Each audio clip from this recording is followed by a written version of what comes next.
Hello，大家好，我是毛哥。今天要跟大家介绍2022年呢，我最常使用的5指包包，跟我最少使用的3指包包。那我等一下呢，除了我会介绍一下是哪8指包包之外呢，我也会告诉大家为什么我很常使用某些包包。那某些包包呢，虽然它是爆款，但目前的状况接近就是一个被冰冻起来的概念。大家有兴趣的话呢，就去往下看吧。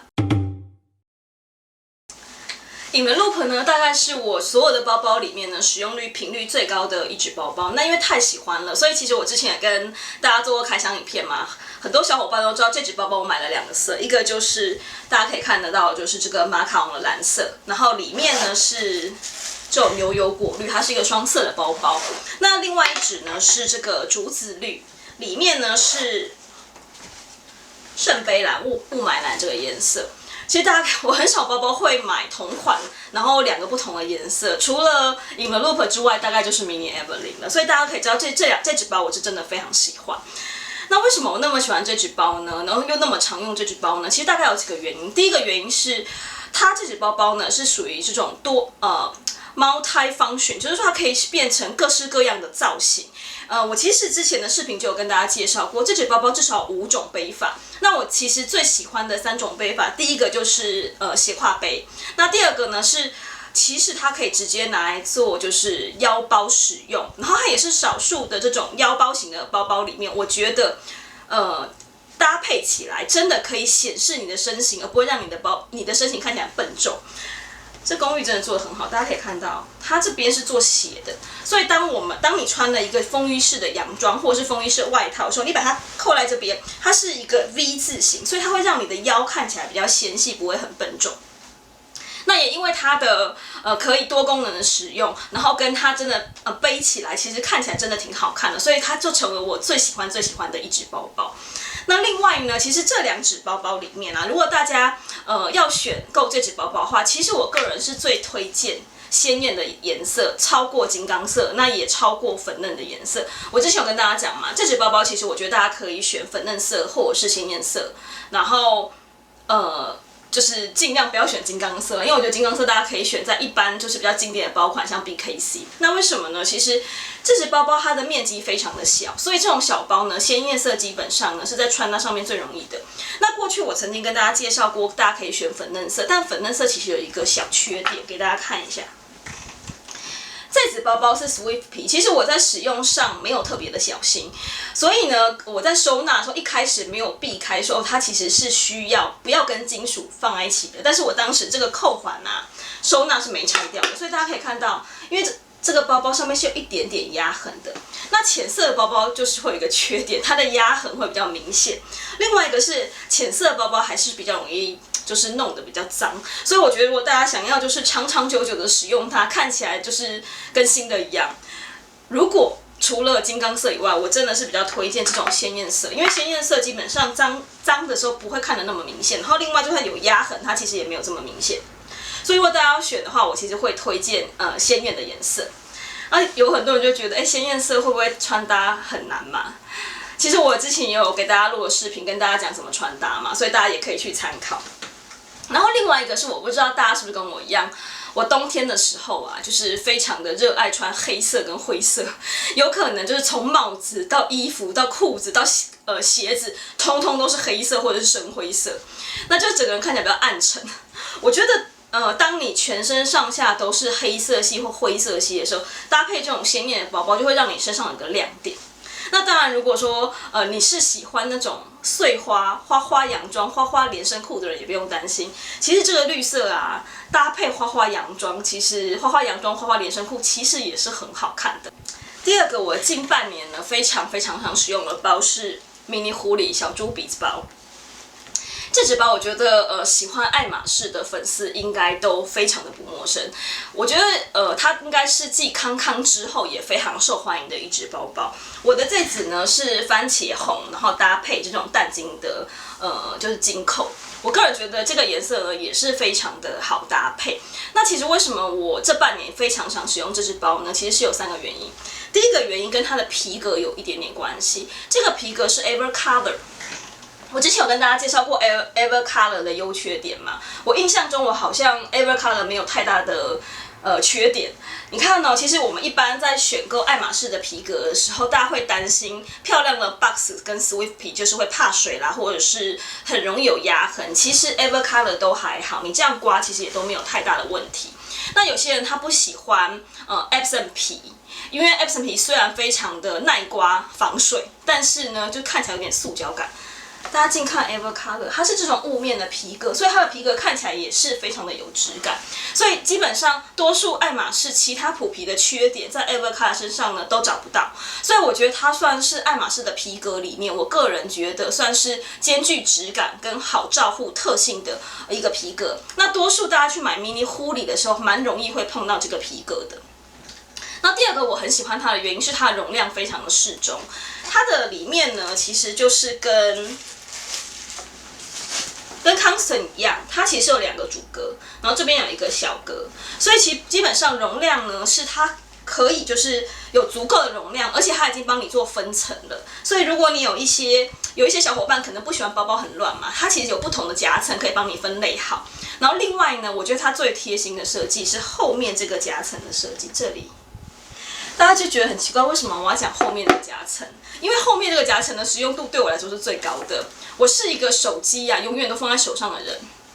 我平常是不会把手机收到我的包包里面去的。可是，比方说有些时候，比方说你就是要买咖啡啦，或者是什么要端2杯饮料，那你就不得不把你的手机放到你的包包里面去。那我又觉得收进去再拿出来很麻烦。这个时候，这个空间。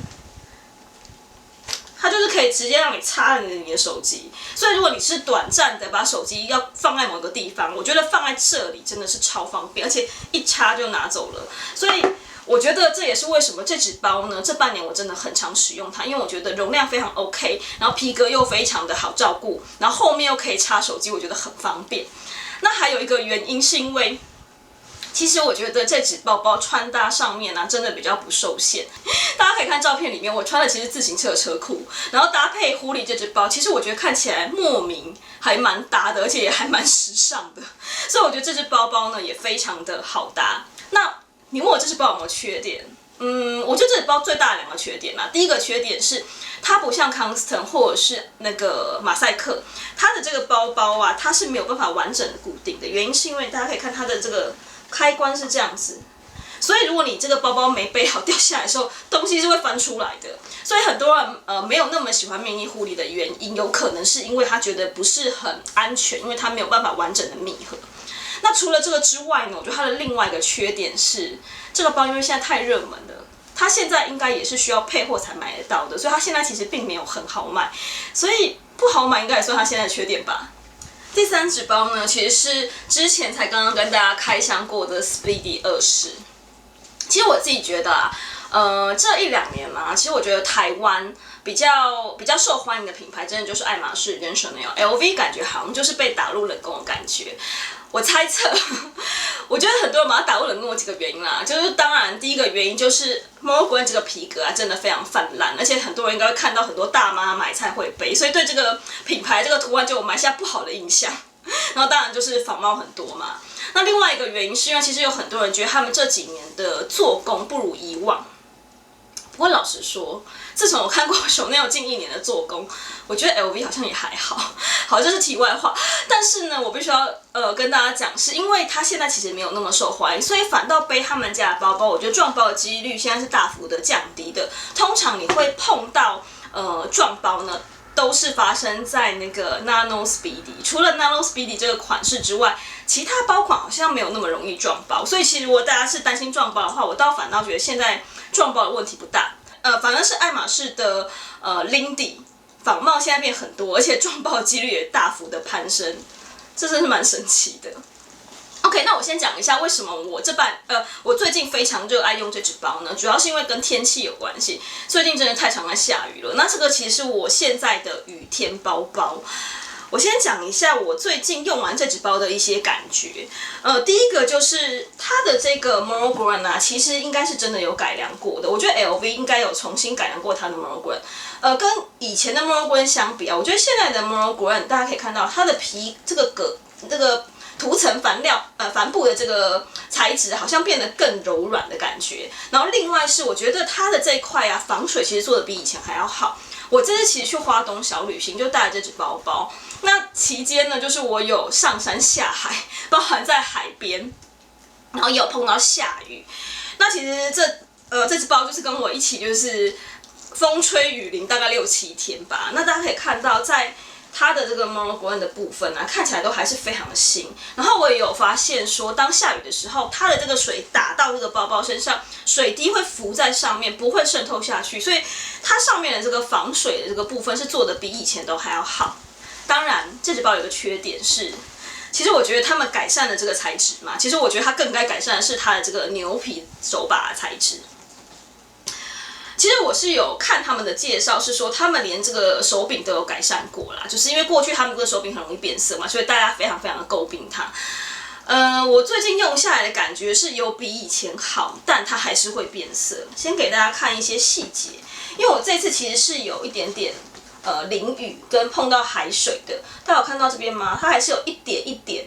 不是很明显，但是如果很近看的话，会看到它有这种一点一点的，这个其实就是它还是有一点点变色。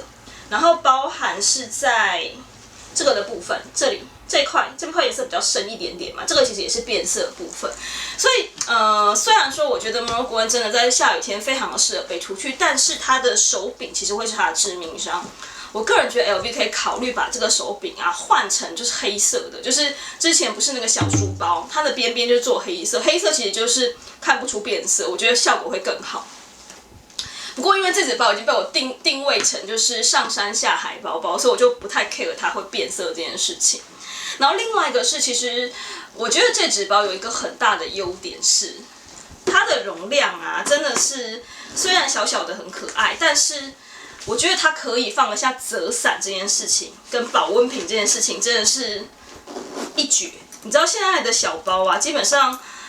要放上什么，同时放下保温瓶跟折伞，根本就是不可能的事情。你看，它就是容量非常非常好，所以其实我觉得，如果当大家出去小旅行的时候，这个包包真的是非常的实用。然后另外，因为它现在的设计是肩带都可以拆掉嘛，所以其实大家也可以换成各式各样你自己喜欢的肩带。最后一个是我必须要说 ，Moroccan 虽然很多人就是觉得它有点老派，然后或者是说很容易撞包，但我必须说它在搭配上真的很容易，不管你穿什么，搭 Moroccan 好像看起来都蛮 OK 的。第4个包包应该是今天第一次曝光，它其实是日本的一个小众品牌，大家可以看一下，叫做 Less Friend。这个牌子我觉得它还蛮有设计感，而且在小众品牌里面呢，也算是一个蛮可爱，然后也最近这1、2年，我觉得开始也受到注目的，算蛮时髦的一个品牌。这个品牌呢，其实我最近也非常的喜欢，最主要的原因是因为它的材质。我们多数的包包都是皮革嘛，或者是这种涂层反料。这个品牌它不是，它的包包做的是这种针织的材质，大家可以看到。然后这个弹性真的是超级好的。然后我买的呢，其实是他们最小的一个尺寸，它是 mini 的尺寸。容量上面我觉得，因为它这个是有一点伸缩的材质，所以基本上一般的日常用品你要收进去都是可以的。它有非常多的使用的方式，我觉得是它的优点。一般你就是可以这样提着嘛，然后你也可以把它这样穿一边，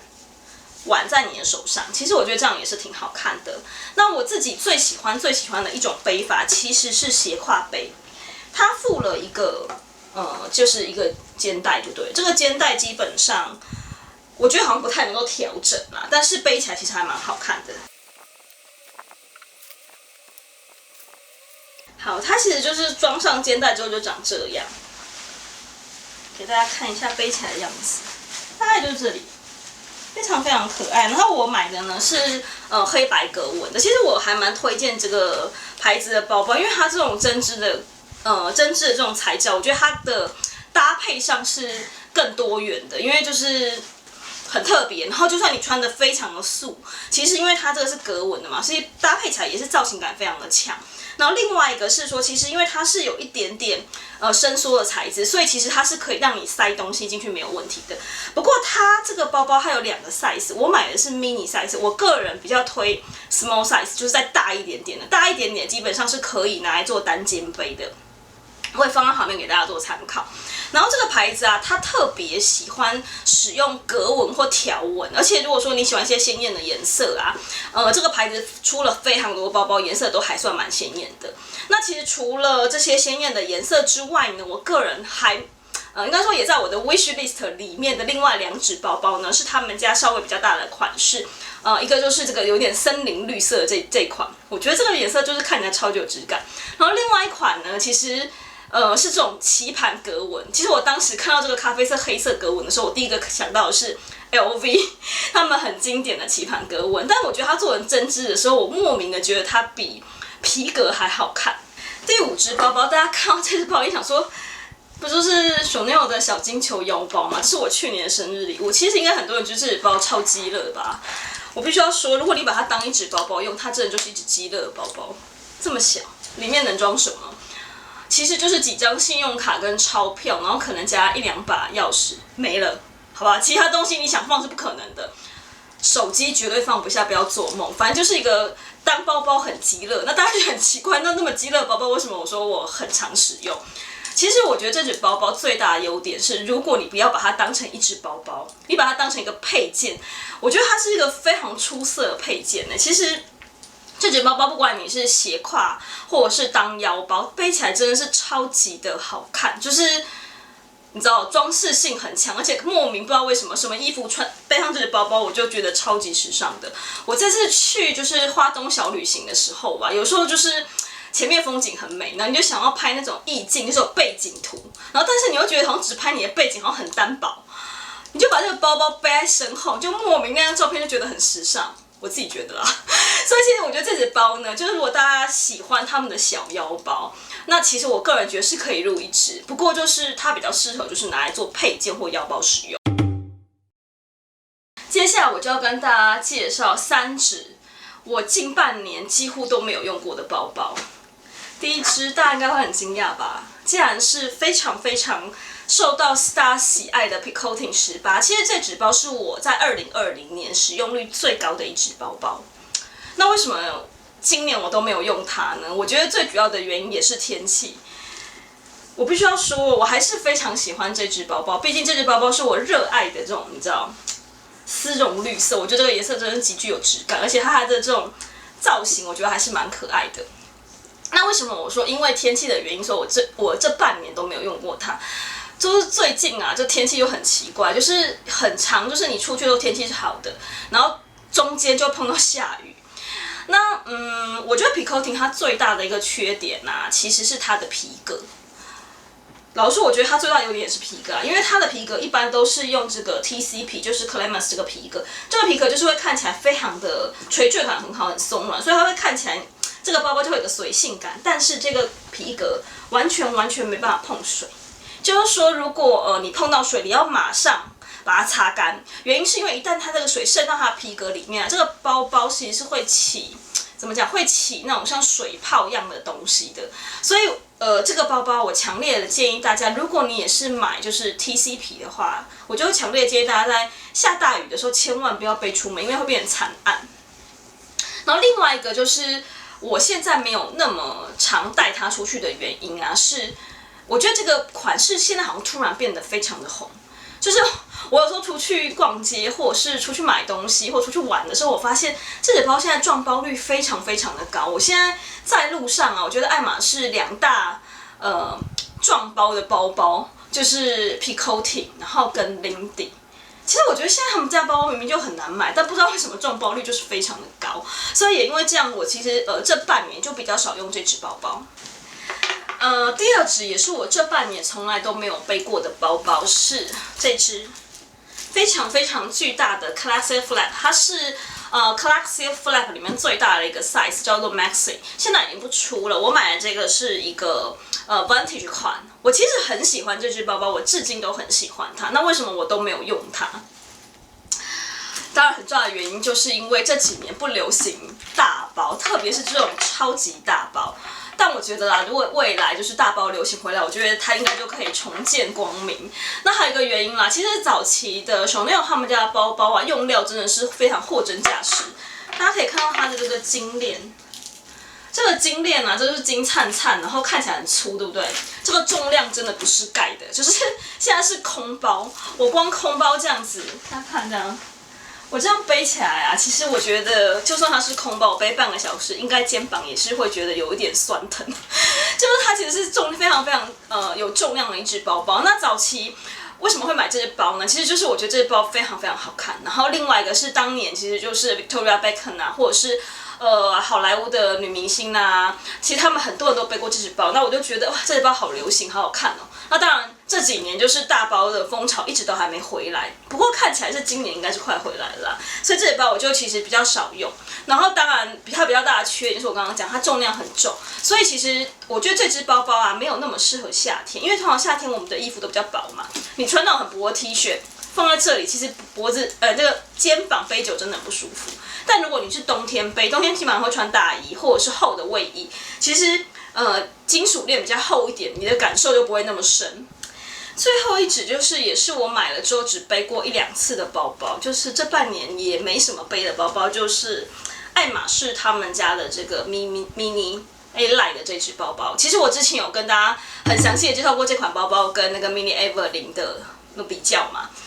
其实我觉得这种扁包的设计，大家可以看，它就是一个非常扁的扁包设计。虽然我觉得它颜色很好看，但是我觉得扁包设计其实不是很适合我。然后另外一个我其实很少使用它的原因，除了是它的扁包设计之外呢，是大家可以看到它就是没有隔层，所以有时候你把东西放进去啊，你就要在那边掏很久。所以其实我后来就比较少用这个包包。反倒是 mini Evelyn 我很常用，原因是因为 mini Evelyn 它有一点厚度，它下面大概就是可能有3、5公分的厚度，所以你把包包这样子看的时候啊，你会直接看到你包包里面有什么东西，所以就不用掏来掏去。然后的确啦，我觉得在我的使用习惯上面，我偶尔会放一些有厚度的东西，比较有厚度的东西，像圆形的护手霜，放在这个包包里面，它就会涂一涂，其实又不好看。所以后来我这只包就是买了之后，我也是用过好像1次吧，然后我就没有用了。好吧，我觉得就是大家买包包啊，还是要看一下你自己的使用习惯，跟你平常出门的时候你都装什么东西。如果你跟我一样，就是会装那种比较有厚度的东西啊，其实这只包包我觉得没有那么适合。那这就是今天所有的介绍。那如果大家呢有一些问题呢，也可以在下面留言给我，或者是说其实你有跟我不同的想法，就是我个人最少使用的包包，有可能就是你现在的爱包，那也欢迎跟我分享。那当然，如果你喜欢的话，记得点赞跟订阅哦。